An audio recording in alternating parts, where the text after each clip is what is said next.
Hello guys, welcome to my channel. चलिए आप सब लोगों को स्वागत है अपने भाई के channel UP student. Today now I am talking about percentage. What's percentage and this is किसके लिए आपका है, तो दिस इज फॉर एसएससीजीडी। एसएससीजीडी के लिए एक टारगेट लेकर के हम लोग चलेंगे।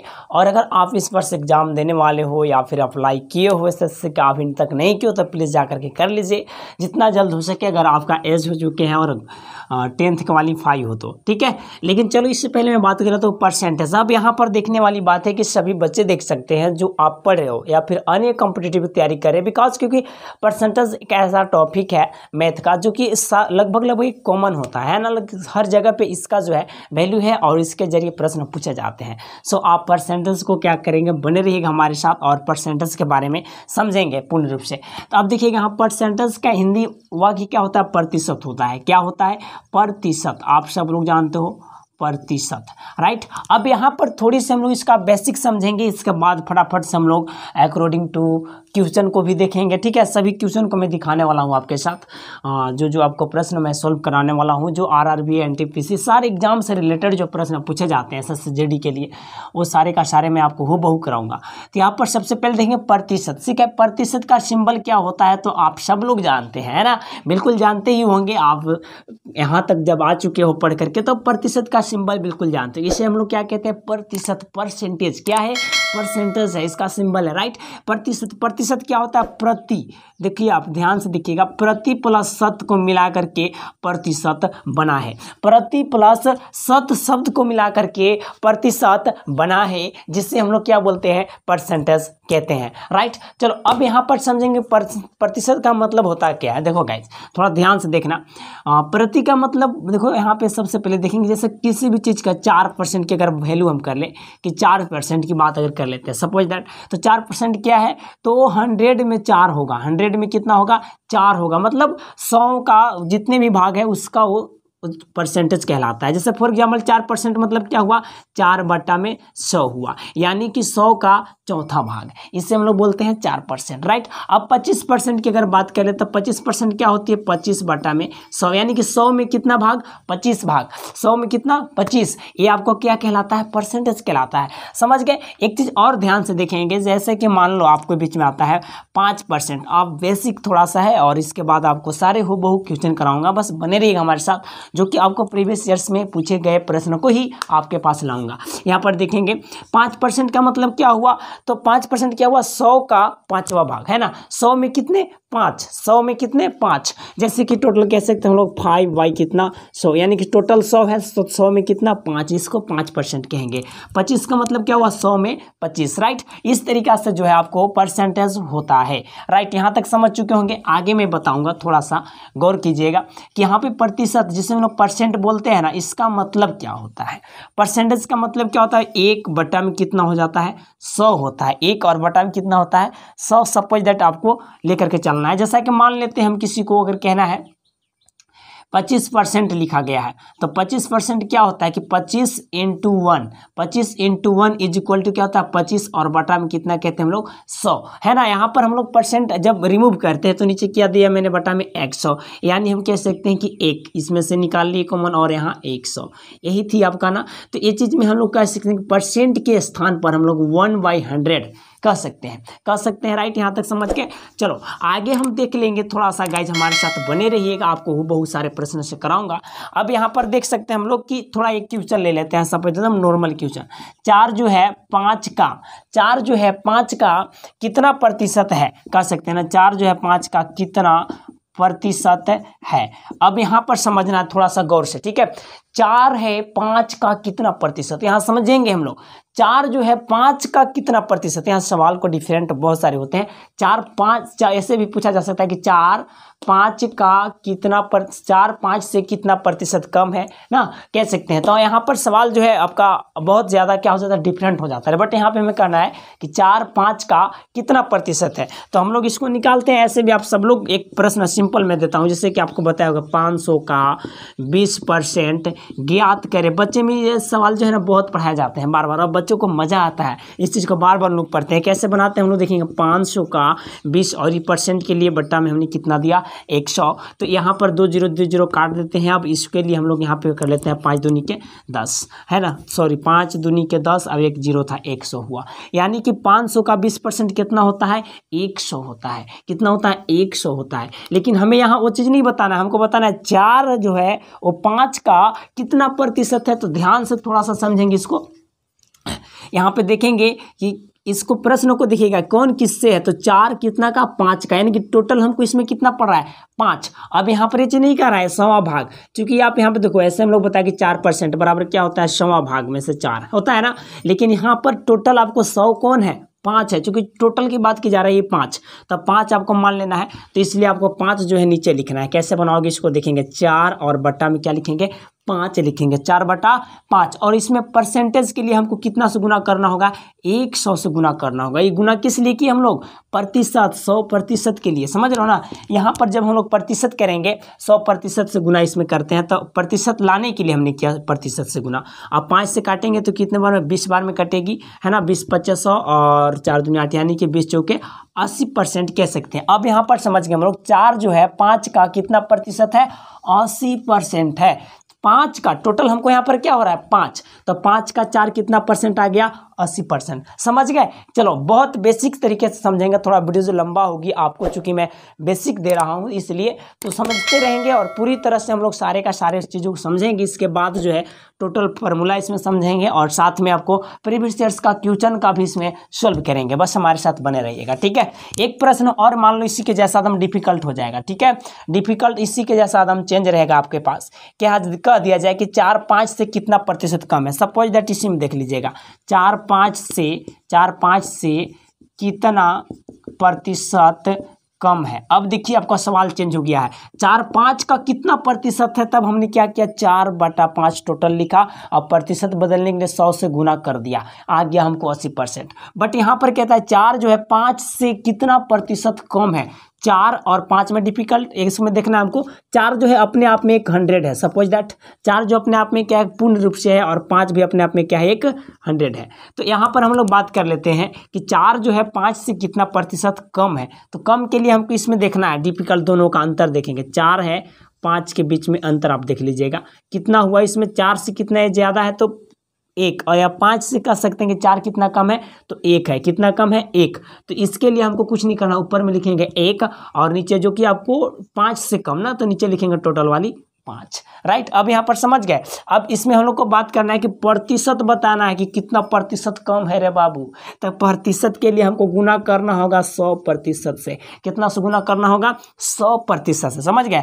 अब यहाँ पर समझेंगे हम लोग कि इसमें डिफिकल्ट आया था मेरा 1 4 और 5 के बीच में, ठीक है। तो यहाँ पर 1 लिख लिया हम लोग। कहाँ जो इसके अंदर में जो अंतर था है ना 4 और 5 के बीच में, यानी कि इससे कितना कम है 1, तो 1 ऊपर लिख लेंगे और टोटल कितना 5 ज़्यादा वाला है ना।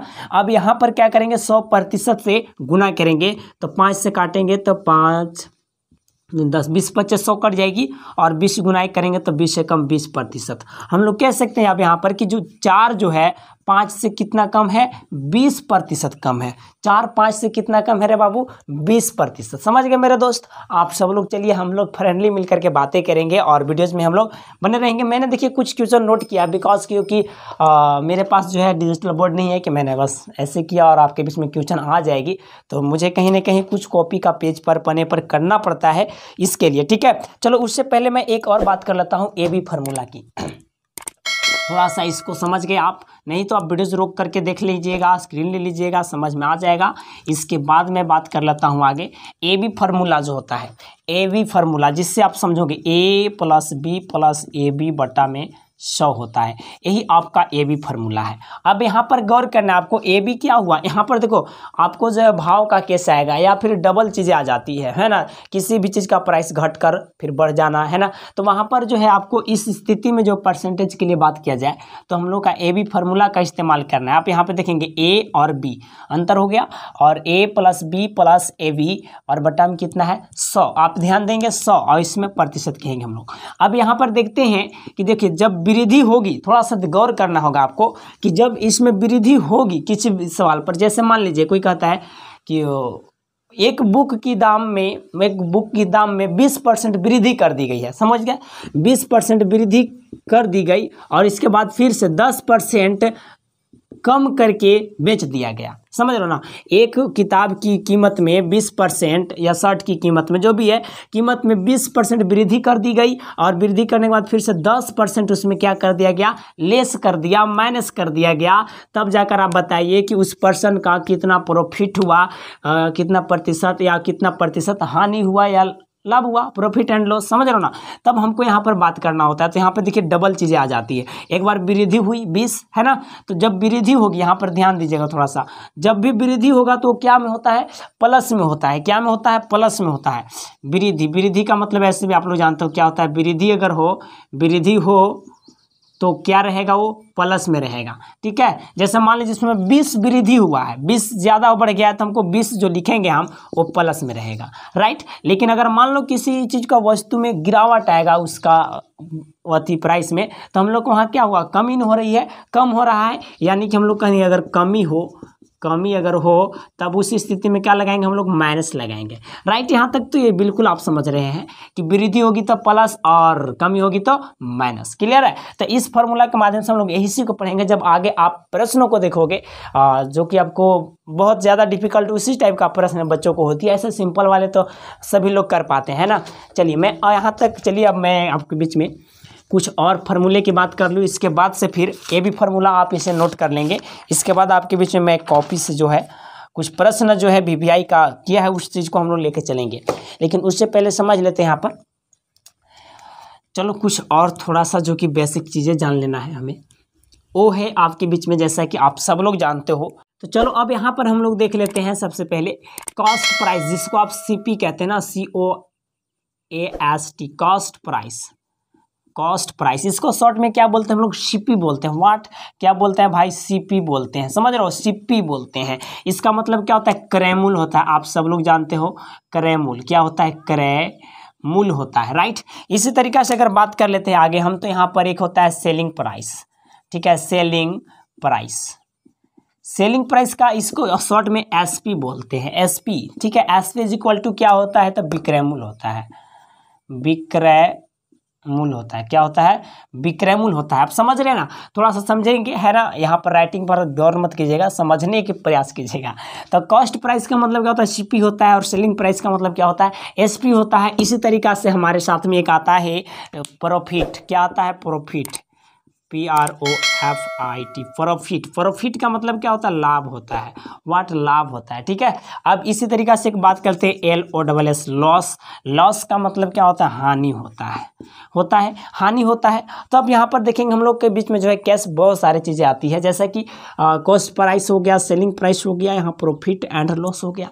तो इन सारी चीज़ हम लोग लॉस प्रॉफिट का चैप्टर पढ़ेंगे तो डिटेल्स पढ़ेंगे। अब यहाँ पर बात कर लेगा थोड़ा सा कि कॉस्ट प्राइस किसको कहते हैं, क्रयमूल किसको कहते हैं। तो किसी भी वस्तु को खरीदने वाला जो दाम होता है, सपोज दैट जैसे कि मान लीजिए मैं ये मार्कर जो है कहीं से खरीद रहा हूँ, या 20 रुपया में खरीदा मैंने, सपोज दैट मैंने इसको कितना में खरीदा, 20 में खरीदा इस मार्कर को, और उस चीज़ को ला करके अपने पास अपने स्टॉक में रखा, अपने दुकान में रखा, 20 रुपया में खरीदा। तो खरीदने वाला जो दाम हुआ भाई, हम वहाँ से अगला जगह से उठाए इस माल को ना, इस प्रोडक्ट को, तो जो खरीदने वाला दाम होता है उसी को क्या कहते हैं, हम क्रयमूल कहते हैं। क्या कहते हैं उसको, क्रयमूल कहते हैं, राइट। अब इसी तरीका से इस वस्तु को अगर हम अपनी दुकान से, अपने स्टॉक से किसी अगले व्यक्ति को देते हैं, माने सेल करते हैं, बेचते हैं, समझ लो ना, इसको ले दे के बेचते हैं, तब जाकर के क्या होता है, उसको हम लोग सेलिंग प्राइस कहते हैं। बेचने वाला दाम को क्या कहते हैं, सेलिंग प्राइस। सपोज दैट मान लो हमने इस मार्कर को 20 रुपया में खरीदा, तो 20 रुपया में खरीदा, वो क्या हो गया, क्रयमूल हो गया। अब हम जब उसको स्टॉक रखे तो कुछ ना कुछ प्रॉफिट लेके ही बेचेंगे, जाहिर सी बात है। तो मान लो 25 रुपया में बेचा मैंने, तो ये 25 रुपया में बेचा, देखिएगा खरीदा मैंने कितना में, 20 रुपया में, दिस इज क्रयमूल कॉस्ट प्राइस, और इसको बेच कितना में रहा हूँ मैं, 25 रुपया में, यानी कि सेलिंग प्राइस कह सकते हैं, समझ गए। यहाँ तक देखिए। अब इसके बाद में प्रॉफिट को तो सब कोई जानते ही है भैया, आपको प्रॉफिट तो हर कोई चाहता है ना। ये दुनिया में देखो जितना भी है सब लोग प्रॉफिट में मरता है। प्रॉफिट का मतलब क्या होता है, लाभ। हम किसी वस्तु को लेकर के बेचना चाहेंगे, जैसा कि आप एक व्यापार को देखते होंगे, सारी चीज़ जो भी खरीदारी करके उन लोग बेचते हैं तो उनका जो है प्रॉफिट होना अति आवश्यक है। अगर प्रॉफिट नहीं होता है तो फिर लॉस होती है। दो चीज़ होती है, या तो प्रॉफिट हो गया तो फिर लॉस होगी, है ना। तो हमको यहाँ पर प्रॉफिट का मतलब कि तो लाभ होता है। जैसा कि देखो 20 रुपया का मैंने कलम लिया और 20 रुपया कलम लिया, इसको कितना बेच दिया बाबू, 25 रुपया में। 25 रुपया में बेच दिया तो यानी कि 5 रुपया हमको का निकल गया रे, लाभ हो गया, 5 रुपया फायदा हो गया। लेकिन लॉस की अगर बात कर ले, जैसे मान लो हम 20 रुपया का कलम लिए थे, अब हमको किसी कारण से मजदूरी वश हमको बेचना पड़ रहा है इसको 18 रुपया में, है ना। तो 20 में से 18 घटाएंगे, अरे बाबू 2 बच जाएगा। यानी हम कह सकते हैं कि हमको क्या हो गया रे, अति हानि हो गया। क्या हो गया, हानि, जिसको घाटा कहते हैं देहाती भाषा में, समझ गए, जिसको क्या कहते हैं हम लोग, घाटा कहते हैं। लॉस हो गया, हानि हो गया, ठीक है। जो वस्तु जितना लिया उसे कम में बेच दिया। चलो अब आगे देख लेते हैं हम लोग इस तरीका से। जो है आपका डबल भाव का केस आता है, एक चीज़ और समझ लेंगे, इसके बाद हम लोग प्रश्नों को लगातार सॉल्व करेंगे। यहाँ तक समझ गए कि क्या होता है सेलिंग प्राइस, क्या होता है कॉस्ट प्राइस, प्रॉफिट होता है आपका लाभ, एंड लॉस होता है हानि, ठीक है। चलो मैं रेज करता हूँ, मेरे पास तो है नहीं हो कि आपके व्यवस्था दे सकूँ अभी, बस आप लोग का प्यार बना रहे, बिल्कुल हो सके तो, है ना। चलो यहाँ तक देखते हैं हम लोग, एक भाव का भी केस आ जाता है हमारे साथ। किसका केस आ जाता है, भाव का कैश, ठीक है। एक भाव का केस आता है, एक अमाउंट का केस आता है। जब किसी भी चीज़ को जब हम लोग एक वस्तु का क्रय विक्रय करते हैं तो भाव का भी केस आता है, एक अमाउंट का केस आता है, अमाउंट केस, राइट। अब यहाँ पर समझना है हमको, देखिए भाव का केस क्या आता है। चलो यहाँ भाव के केस में मैं एक क्वेश्चन लिख देता हूँ, आपको लिखने में थोड़ा वक्त लगेगी, इसलिए मैं थोड़ा सा वीडियो को पॉज करके लिख दे रहा हूँ।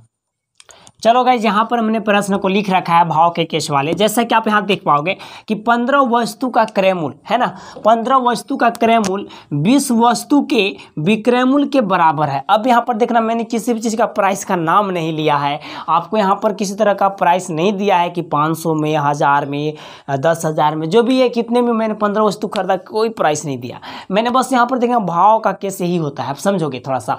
15 वस्तु का क्रय मूल्य जो है 20 वस्तु के विक्रय मूल्य बराबर है। अब देखो जितना में मैं 15 वस्तु खरीदा था ना, जितना में मैं 15 वस्तु खरीदा था उतना ही में क्या क्या 20 वस्तु का बेचना पड़ गया, मुझे बेचा गया, बेचने के बराबर है। तो बताइए लाभ या हानि परसेंट ज्ञात करना है आपको, आप क्या ज्ञात करोगे। तो अब यहाँ पर लोग कहेंगे कि कोई तो प्राइस है नहीं, क्रय मूल्य विक्रय मूल्य, है ना। आप यहाँ पर देखोगे कुछ नहीं, बस सिंपल चीज़ है, इसमें आप गिव एंड दैट लिख सकते हो, ठीक है। गिव एंड दैट अगर चाहे तो लिख सकते हैं, बट हमें विस्तारित नहीं समझना है, यहाँ पे थोड़ा सा समझेंगे कि देखो 15 वस्तु का क्रय मूल्य, यानी हम लोग कह सकते हैं क्रय मूल्य कितना है रे बाबू, क्रय मूल्य बराबर क्या हो गया, क्रय मूल्य बराबर आपको जो है 15 वस्तु है, क्रय मूल्य बराबर क्या कह सकते हैं 15 वस्तु, राइट। लेकिन बेचने वाला कितना, 20 वस्तु के विक्रय मूल्य के बराबर, यानी विक्रय मूल्य बराबर हम कह सकते हैं यहाँ पर विक्रय मूल्य इज इक्वल टू क्या कह सकते हैं 20 वस्तु कह सकते हैं, 20 वस्तु। अब यहाँ समझना है कि हानि हुआ कि लाभ हुआ, रे भैया लॉस एंड प्रॉफिट के बारे में बात कर लो। तो देखो, तो यहाँ पर देखो क्रय मूल्य बराबर कितना 15 वस्तु और विक्रय मूल्य बराबर 20 वस्तु। आप बताओ इसमें फायदा हुआ कि घाटा। बहुत सारे बच्चा कहेगा ना, करे भाई 15 को वस्तु खरीदा 20 को बेचा था, फायदे ना कमा गया, है ना। लेकिन ऐसा बात नहीं है। सोचो यहाँ सवाल का सोचो, समझो पहले, कह रहा है कि 15 वस्तु जितना में खरीदा है उतना ही मुझको कै गो वस्तु बेचना पड़ गया, 20 गो बेचना पड़ गया। कहता है 15 वस्तु का क्रय मूल्य 20 वस्तु के विक्रय मूल्य के बराबर है, यानी जितना में वो 20 गो बेचा ना उतना ही में उसका 15 गो खरीदाता है, खरीदता 15 गो। तब बताओ उसका नुकसान हुआ कि नहीं, 5 गो का नुकसान हुआ। यानी हम इसको हम सिंपल सी बात कर सकते हैं कि हानि बराबर कितना हो गया रे भैया, तब 5 वस्तु हो गया। हानि बराबर कितना हो गया, 5 वस्तु हो गया। तो अब हमको इसको क्या निकालना, हानि परसेंट निकालना है। क्या निकालना, हमें हानि परसेंट निकालना है। तो यहाँ पर थोड़ा सा चेंज है कि आपको इसके लिए मैं फार्मूला दे रहा हूँ, आप थोड़ा क्लियर कर लोगे, है ना। चलो यहीं पे दे देता हूँ ताकि आप अच्छे से समझ पाओगे। तो अब देखेंगे यहाँ पर क्या करना होगा आपको। अगर लाभ का फार्मूला निकालना हो ना, लाभ प्रतिशत का, किसका, लाभ प्रतिशत का, तो क्या हो जाएगा आपका लाभ प्रतिशत का अगर निकालना हो तब, ठीक है, समझना है थोड़ा सा। लाभ प्रतिशत का निकालना हो तो क्या करेंगे, लाभ बटा में क्या लिखेंगे, सेलिंग प्राइस, जो बेचाने वाला दाम होता है ना, सेलिंग प्राइस, और गुना में कितना करेंगे 100 से, 100 प्रतिशत कर देंगे, है ना, ताकि हम क्या कर सके, उसको प्रतिशत ज्ञात कर सके। अगर हानि परसेंट की बात करना है हमें तो क्या लिखेंगे, हानि और बटा में क्या लिखेंगे, एसपी और गुना में 100%। समझ रहे हो, यहाँ पर ध्यान देना। हम लोग देखो ऐसे करेमुल विक्रमुल पढ़े हैं तो वहाँ पर पढ़ाया होगा आपको लाभ परसेंट बराबर लाभ गुना 100 बाटा में करेमुल। तो वो कौन केस में पढ़ते हैं बाबू, तो ये देखो इस केस में पढ़ेंगे, अमाउंट के केस में। किस केस में, अमाउंट के केस में। लेकिन भाव के केस में चेंज रखना है आपको। लाभ प्रतिशत निकालता, लाभ गुना 100 रहेगा और बटा में जो रहेगा वो सेलिंग प्राइस रहेगा, यानी विक्रयमूल्य रहेगा। समझ रहे हो, क्या रहेगा, विक्रयमूल्य रहेगा। या हानि प्रतिशत निकालेंगे तो हानि गुना 100 रहेगा और बटा में सेलिंग प्राइस रहेगा। कब, जब भाव की केस रहेगा तब। समझ रहे ना। तो चलो यहाँ पर अभी समझना हमको, अमाउंट केस की भी बात हम कर लेंगे। चलो यहाँ पर हमें क्या निकाला, इसमें हानि हुआ, इसमें क्या हुआ, हानि हुआ। 15 वस्तु जितना में खरीदा उतनी में 20 को बेच दिया। अरे बुड़बक, जितना में 20 को बेचा था तो उतना ही में 15 को क्या खरीदेगा, उतना वो 25 को खरीद लेता, तब ना ओकर 5 को प्रॉफिट होता। समझ रहा है कि नहीं, बुड़बक के रह जाएगा सब दिन। समझो, दिमाग लगावल करो, नहीं तो ऐसे ही मर जाओगे जिंदगी में। चलो अब यहाँ पर देखना है, आगे हमको देखना है कि 5 वस्तु के क्या हुआ, हानि। तो एक खातिर यहाँ फार्मूला हम लिख दिए है बाबू, हानि प्रतिशत लिख दिए हैं। हानि प्रतिशत निकालना है तो क्या रहेगा, हानि गुना 100% बटा में एसपी ना, यानी कि बेचने वाला 20, सेलिंग प्राइस बात कर रहा हूँ मैं। तो इसमें सेलिंग प्राइस क्या होगा, देखो 20 वस्तु, सेलिंग प्राइस क्या हुआ 20 वस्तु, और कॉस्ट प्राइस क्या हुआ 15 वस्तु। यहाँ पर लिखा गया साफ साफ आपके बीच में। तो बस देखो हानि कितना हुआ है 5 वस्तु के, तो बाबू 5 लिख देंगे ना। बटा में कितना लिखना था हमको, यहाँ पे देखो एसपी यानी कि सेलिंग प्राइस, बेचने के को तो 20 वस्तु, क्या लिखेंगे 20, इसलिए 20 रहेगा। और गुना में क्या रहेगा 100% रे भैया, 100% है ना। तो लिख दो करा में 100%। अब चलो अगर काट दो, 20 से 20 25 100 कटता है, और 5 गुना 5 कर लो तो 25% कहेंगे। यानी हम लोग कह सकते हैं कि उसको कितना प्रतिशत की हानि हो गया रे बाबू, 25% की उसका हानि हो गया। समझ गए ना, यहाँ तक आप समझ गए, बिल्कुल। आई होप कि आप इस चीज़ को समझ चुके होंगे कि इसी तरह से आपको भाव का केस में आता है, और प्रतिशत डायरेक्टली हमें प्रतिशत निकाल देगा। प्रतिशत के लिए 100% से गुना कर दिया मैंने। और यहाँ पर देख लिए हमारा क्या हुआ, जो हानि हुआ रे भाई 5 वस्तु, और उसमें सेलिंग प्राइस नीचे लगाया गया है, कॉस्ट प्राइस नहीं। गौर से ध्यान करना और इसे पढ़ना, ठीक है। आगे देख लेते हैं।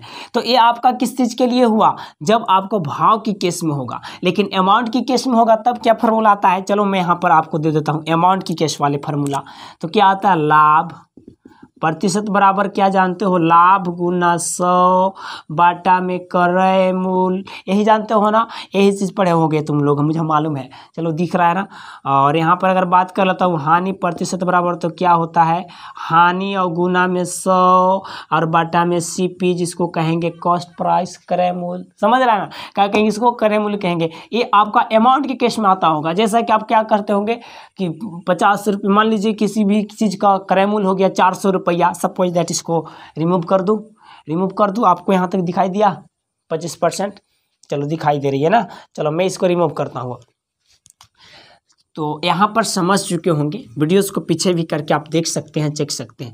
इसी तरीक़ा से मान लीजिए एक अमाउंट के केस वाला जो है आपका कोई क्वेश्चन आ जाता है, किसी भी वस्तु का खरीदने वाला जो दाम है रे बाबू, जिसको क्रय मूल्य कहेंगे। मान लो कि घड़ी खरीदा मैंने 400 रुपया में, कैसे रुपया में, 400 रुपया में खरीदा। अब वही वो उसी का विक्रय मूल्य जो है हमने बेच दिया 440 रुपया में। सपोज दैट किसी घड़ी को 400 रुपया में खरीदा और फिर उसको हमने कितना में बेच दिया, 440 रुपया में। तो यहाँ पर देखो अमाउंट का केस आ रहा है, 400 में खरीदा 440 में बेचा, अमाउंट साफ साफ पता चल रहा है। तो मेरा प्रॉफिट कितना हुआ 40 रुपया, यानी हम कह सकते हैं लाभ is equal to 40 rupees. Clear. अब यहाँ पे सॉरी परसेंट नहीं रुपीज़ कहेंगे, 40 रुपीज़ हो गया। तब हमको इस स्थिति में क्या करना होगा, लाभ प्रतिशत निकालना है। तब फार्मूला आपके बीच में है, रखा हुआ है, यहाँ देख सकते हैं। लाभ प्रतिशत बराबर क्या, लाभ गुना 100 बटा में क्रय मूल्य, जिसको कॉस्ट सीपी कह सकते हैं। हानि प्रतिशत बराबर हानि गुना 100 बटा में क्रय मूल्य, राइट। चलो यहाँ पर हम कर लेंगे क्या चीज़ को, लाभ हमें निकालना है ना, यानी कि प्रॉफिट है। तो हम कह सकते हैं प्रॉफिट परसेंटेज बराबर लाभ प्रतिशत इज इक्वल टू क्या होता है, लाभ और गुना में 100 और बाटा में क्या होता है बाबू, क्रय मूल्य होता है ना। बस हम फार्मूला नहीं लगाएंगे। देखो लाभ कितना हुआ है 40 और बताइए इसको हमें गुना कितना से करना है, 100% से करना है बाबू, प्रतिशत दे देंगे हमने इसमें भी, ठीक है। चलो और बट्टा में क्या लिखना है हमको, सीपी यानी कॉस्ट प्राइस, खरीदने वाला दाम क्या रुपया है, एकरा में 400 रुपया है, बस नीचे 400 रखना होगा। 00 से 00 कट जाएगा, 4 से काटेंगे तो 10 बार में कट जाएगा ना, 4 दिन 40। हम लोग कह सकते हैं इसको, हम सिंपल सी बात है कि कितना परसेंट जो है इसका 10% जो है बाबू लाभ हो गया। कितना हुआ, 10% इसको क्या हो गया, लाभ हो गया। तो आपको ये अमाउंट के केस में ही काम करेगा फार्मूला। अब ये फार्मूला आपको किसके केस में करेगा, तो भाव के केस में करेगा। समझ गए। चलो यहाँ तक बहुत अच्छे से समझ में आई होप, और वीडियो अच्छा लग रहा हो तो लाइक दीजिए अपने भाई का, और साथ ही अपने भाई के चैनल को सब्सक्राइब करिए and press the bell icon button for latest videos, और सपोर्ट करते रहिएगा। अब चलते हैं कुछ प्रश्न की ओर, ठीक है। चलो रे पगला, आ गए हम लोग क्वेश्चन लेके। चलो यहाँ पर ध्यान से देखना है, थोड़ा समझना है कि 60 का 15% क्या होगा। हाय रे दादा, इतना इजीली सवाल ना बनेगा तो क्या बनेगा। ये पंचवे छठा से तो नहीं पढ़ते आ रहा होगा। 500 का 20%, तो 600 का 9%, तो फलना ढिकना चिलना %, वही चीज़ तो सेम है रे बाबू। 60 का 15% कितना का, 60 का 15%, एक में कुछ कहना पड़ेगा हमको। इसको तो आप लोग बिल्कुल बना दोगे कि नहीं, क्या करोगे, 60 का 15% ऐसे करोगे, ठीक है। मान लो ये आपको अगर नॉलेज नहीं तो इतना करोगे, लेकिन अगर जेकरा पता होगा ना तो डायरेक्टली वो काट सकता था। लेकिन चलो अब यहाँ पर देख लेते हैं, इतना का प्रतिशत निकाल देना है। तो भाई क्या करेगा, 1 0 से 1 0 कटेगी। यहाँ पर मुझे यहाँ पर कितना बच गया, 1 0 कट गई, 1 0 बच गई। यानी कह सकते हैं 15 छक्का 90, और नीचे बटा में कितना हो गया रे 10। तो 15 छक्का 90 और 10 से काट देंगे तो फिर से 9 बार में कट जाएगा, यानी 9% is the right answer. Option number A में है, तो ए हो जाएगा अगर सही। समझ रहे हैं कि सुनो, बहुत इजीली है 60 का 15% निकालना है ना। तो आपको ऐसे भी प्रश्न कभी कभी पूछ दिया जाता है, आपका तो बिल्कुल इजी था, बट आपको डिफिकल्ट प्रश्न की ओर चलेंगे, धीरे धीरे लेवल बढ़ा रहे हैं हम लोग। तो यहाँ पर आगे देखेंगे, आपको जो प्रश्न है आपको स्क्रीन पर भी दिखाई जाएगी बगल पे, जो कि आपको आरआरबी एनटीपीसी सारी चीज़ जो है आपको कवर किए गए प्रश्न ही आपको बताएंगे, ठीक है, जो कि आपको स्क्रीन पर दिखाए गए होंगे। अगर नहीं भी तो आप ध्यान देंगे कि नोट ही की गई है, ठीक है। चलो, एक संख्या का 35% 91 है, तो संख्या क्या है। अब सोचो रे भैया, एक संख्या का 35% कितना हो जा रहा है, 91 हो रहा है, तो संख्या क्या है, बताओ वो संख्या क्या है। कितना आसान सवाल है। माना कि संख्या इज इक्वल टू x, हम लोग कह सकते हैं वो जो संख्या है बाबू ओकरा मान लेंगे, कौची मान लेंगे, x मान लेंगे, ठीक है। मान लेते हैं x ना, माना कि संख्या बराबर का, उसको ले लेंगे x जोन संख्या है। तो कहता है कि एक संख्या का 35% 91 है, तो बताइए रे भैया वो संख्या क्या होगा। तो x का 35%, x का 35% इज इक्वल टू कितना है, 91। अकॉर्डिंग टू प्रश्न लिख दिए हम लोग। कहता है कि एक संख्या का 35% 91 है, तो उस संख्या नहीं पता था, हम मान लिए ABCD का, चल कुछ मान लो। तो चलो उस संख्या का जो प्रतिशत है वो आपका x है, x का 35% इज इक्वल टू 91। अब यहाँ पर समझ गए कि नहीं, तो हम कह सकते हैं कि x का गुना करेंगे तो यहाँ पर कितना होगा, 35 होगा रे बाबू। प्रतिशत के लिए बट्टा में कितना हमको देना होगा, 100, और बट्टा में कितना करना होगा, 91 करना होगा। अगर आप इसको थोड़ा सा भी देखेंगे यहाँ पर, तो x बराबर अगर बात कर लेते हैं तो 91 यहाँ गुना इधर आएगी तो बगा में हो जाएगा, यानी कि 100 और नीचे हो जाएगा 35। आप इसको कैलकुलेशन करेंगे तो 7 से काट सकते हैं, 7 × 5 = 35 और 13 × 7 = 91, 5 से काटेंगे तो 20 बार में कट जाएगी। अब हम कह सकते हैं बाबू 13 दूनी के 26, एगो 0, 260। अब वह संख्या जो है बाबू 260 होगा। वह संख्या कितना होगा, 260। ऑप्शन इसमें देखेंगे ABCD 260 यहाँ है, option number B is the right, B is the right, है कि नहीं। चलो आपको आगे वाला प्रश्न भी दिखाए जाएंगे, नेक्स्ट प्रश्न आपको दिखाए जा रहे हैं, बस आप हमारे साथ बने रहिएगा। चलो बाबू अगला प्रश्न आप लोग को हम स्क्रीन पर दिखाते हैं, ठीक है। चलो स्क्रीन पर ही देखो और वहीं से समझो। तो चलो अगला प्रश्न जो है आप स्क्रीन पर देखेंगे, आपको वहाँ मिलेगा देखने को। चलो मैं कितना देखो, सबसे पहले अब अगला प्रश्न कहता है कि अयस्क में 25% शीशा, अयस्क में 25% जो है बाबू वो क्या होगा रे, शीशा होगा। अयस्क में 25% शीशा है, और 80 kg शीशा पाने के लिए कितने kg अयस्क की जरूरत है। देखो अयस्क में 25% शीशा है, ठीक है, अयस्क में 25% शीशा है, और 80 kg शीशा पाने के लिए कितने kg अयस्क की जरूरत होगी। सवाल तो बहुत बड़का दिक्कत वाला है बाबू। कहता है कि अयस्क में, मैंने कितना अयस्क में पता नहीं दिया है कि मैंने कितना kg अयस्क है कि ओकरा में 25% शीशा है, तो बताइए आपको 80 केजी पाने के लिए क्या करना पड़ेगा। तो देखिए कितने केजी अयस्क की जरूरत होगा, आपको वही अयस्क ज्ञात करना है कि कै केजी जो है आप अयस्क ज्ञात करोगे कि आपको 80 केजी क्या मिलेगा रे बाबा, तो शीशा प्राप्त होगा। आपको यही सवाल कहता है, ठीक है। चलिए इसका ऑप्शन भी कुछ इस तरीका से आपको दिया गया होगा, आप ध्यान से देख लेंगे बोर्ड पर। 400 केजी दिया गया, 200 केजी, 500 केजी और 320 केजी करके दिया गया है। तो आप ध्यान देंगे इस पर कि सपोज दैट को मान लेंगे रे बाबू, आपको माना कि अयस्क बराबर कितना मान लोगे, x, कितना मान लोगे x, ठीक है। तो x है तो x का माने कितना का 80 केजी बराबर 25, तो x का तब प्रश्न से अकॉर्डिंग टू प्रश्न, ठीक है, अकॉर्डिंग टू क्वेश्चन कह सकते हैं हम लोग। तो क्या होगा, x का 25% इज इक्वल टू का कर देंगे हम लोग 80 कर देंगे। ऐसा क्यों कर दिया, क्योंकि s की कोई मात्रा पता नहीं था। मान लिए x का 25% जो है शीशा, उस पर हम क्या किए तो हमको अयस्क जो है 25% मिलता है तो वो 80 होता है, ठीक है। इतना अयस्क में पता नहीं कितना में, तो उसको x मान लिए सपोज दैट। तो चलो इससे हम लोग जो है प्राप्त कर सकते हैं बिल्कुल इजीली तरीका से। कैसे प्राप्त कर लेंगे, 25% के मतलब कितना होता है जानता है बत्ते में, देखो 25 का मतलब होता है 1/4। ऐसे कहे रे बबुआ, देख लो यहाँ पर 25 और प्रतिशत मतलब बट्टा में 100, 25 चौके 100, 1/4 कह सकते हैं। बराबर में यहाँ पर ही गुना कर लेते हैं तो 80 होती है। अब x बराबर बात कर लेते हैं, यहाँ गुना है तो उधर जाएगी, तो जाहिर सी बात है कि भाग हो जाएगा। 880 और गुना हो जाएगा 4, तो 8 चौका कितना हो जाएगा 32, यानी कि 320 केजी का मामला आ गया। कितना आ गया, 320 केजी का मामला आ गया। मैंने ऑप्शन भी आपको बताया था कि 320 केजी है, ठीक है। तो यहाँ पर हमने समझ गया, क्या समझा कि एस की पता नहीं था, बट उसे मान लिए एस एक्स का 25% बराबर कितना होता है प्राप्त हमको, तो 80 केजी ना। यहाँ देखो 80 केजी शीशा पाने के लिए तो हमको यहाँ पर कितना जरूरत हो जाएगा, कै केजी की अयस्क की, तो 320 केजी अगर अयस्क रहेगा तो 80 केजी शीशा निकल जाएगा। चुटकी बजा के आंसर निकालो और अपने भाई के साथ जुड़ करके ही रहो।